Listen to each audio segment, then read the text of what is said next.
Hello friends, welcome to Dutta kitchen. আমি পারমিতা। আজ আপনাদের সাথে আমি খুব টেস্টি একটি মাছের রেসিপি শেয়ার করতে চলেছি। রেসিপিটি যে শুধু মাছ দিয়ে তৈরি হয় এমন কিন্তু নয়, এটি কিন্তু চিকেন আর মাটন দিয়েও তৈরি করা যায়। এই রেসিপিটি আপনারা চাইলে পমফ্লেট বা কাতলা মাছ দিয়েও তৈরি করতে পারেন, তবে আমি এখানে রুই মাছ নিয়েছি। 4 টুকরো রুই মাছ নিয়েছি আমি এখানে।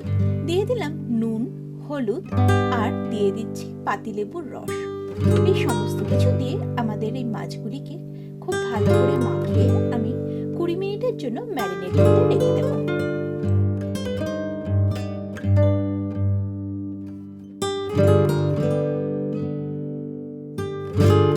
হয়ে গেছে, আমাদের মাছগুলি ম্যারিনেট হয়ে গেছে।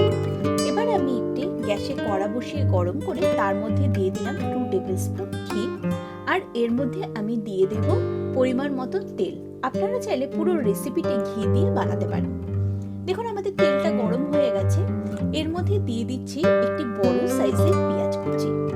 যতক্ষণ আমাদের পেঁয়াজটা ভাজা হচ্ছে সেই টাইমের মধ্যে আমরা একটা মশলা বানিয়ে নেব।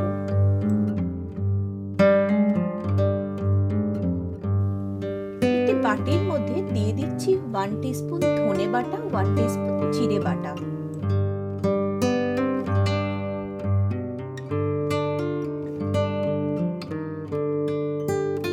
হলুদের গুঁড়ো দিলাম 1/2 টিস্পুন, দিয়ে দিচ্ছি 2 টেবিল স্পুন কাশ্মীরি লঙ্কার গুঁড়ো। এই রেসিপিতে কাশ্মীরি লঙ্কা একটু বেশি পরিমাণে ইউজ হয়ে থাকে। 1 টিস্পুন আদা বাটা,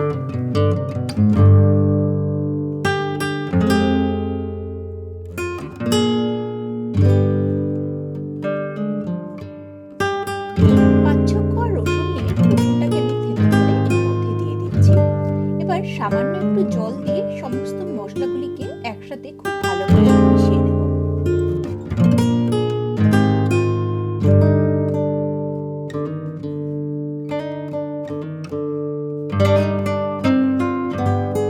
আমার চ্যানেলে চিকেন ঘি রোস্টের রেসিপি শেয়ার করা আছে, আমি ডেসক্রিপশন বক্সের লিংকটি দিয়ে দিয়েছি, আপনারা চাইলে রেসিপিটি দেখে নিতে পারেন।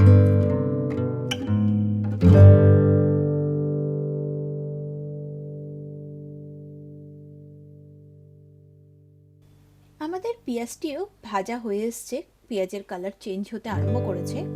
এই অবস্থায় আমি দিয়ে দিচ্ছি বেশ কিছুটা পরিমাণ কারি পাতা।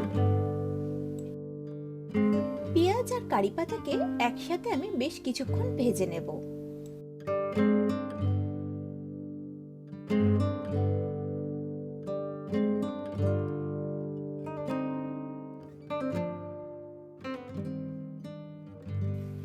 এবার আমি এর মধ্যে দিয়ে দিচ্ছি আমাদের তৈরি করে রাখা মশলাটা। মশলাটা দেওয়ার পরে প্রায় 2 মিনিট মতন আমি তেলের মধ্যে মশলাটাকে কষিয়ে নেব।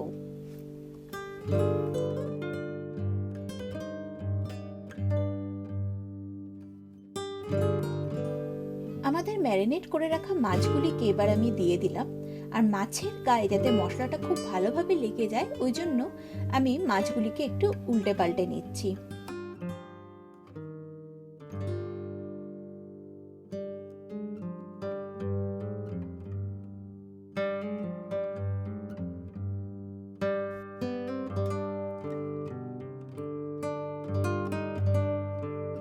যে বাটিটার মধ্যে আমরা মশলাটা তৈরি করেছিলাম সেই বাটির মধ্যে সামান্য একটু জল দিয়ে বাটি ধোয়া জলটাও আমি এর মধ্যে দিয়ে দিলাম।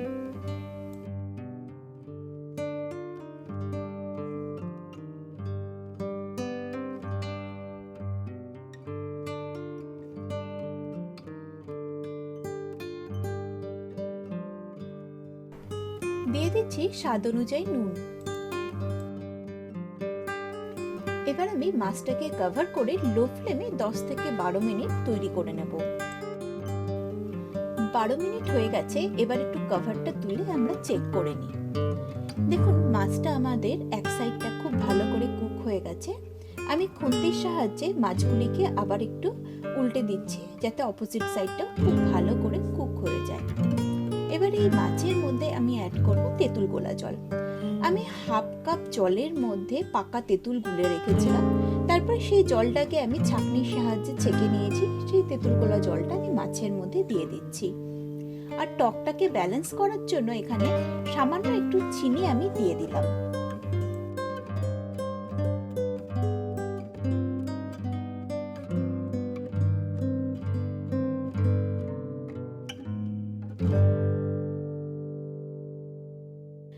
আবারও কভার করে লো ফ্লেমে 10 থেকে 12 মিনিট আমি মাছটা রান্না করব।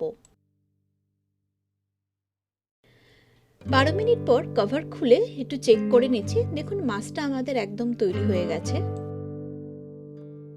দিয়ে দিচ্ছি বেশ কয়েকটি কারি পাতা। কারি পাতাটা দিয়ে আমি মাছের সাথে খুব ভালো করে মিশিয়ে আর 1 মিনিট মতন আমি রান্না করে নেব।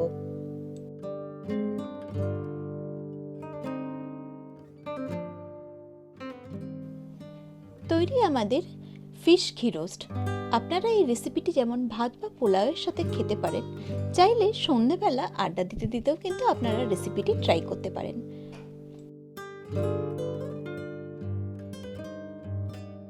আশা করি আমার রেসিপিটি আপনাদের সকলের ভালো লেগেছে। যদি ভালো লেগে থাকে তাহলে অবশ্যই একটি লাইক, কমেন্ট এবং শেয়ার করবেন। আর আমার চ্যানেলের যে সকল নতুন বন্ধুরা আছে তারা অবশ্যই আমার চ্যানেলটিকে সাবস্ক্রাইব করবেন আর পাশে থাকা বেল বাটনটি প্রেস করে অল করে দেবেন। তাহলে আমার চ্যানেলের সমস্ত ভিডিওর নোটিফিকেশন আপনারা পেয়ে যাবেন।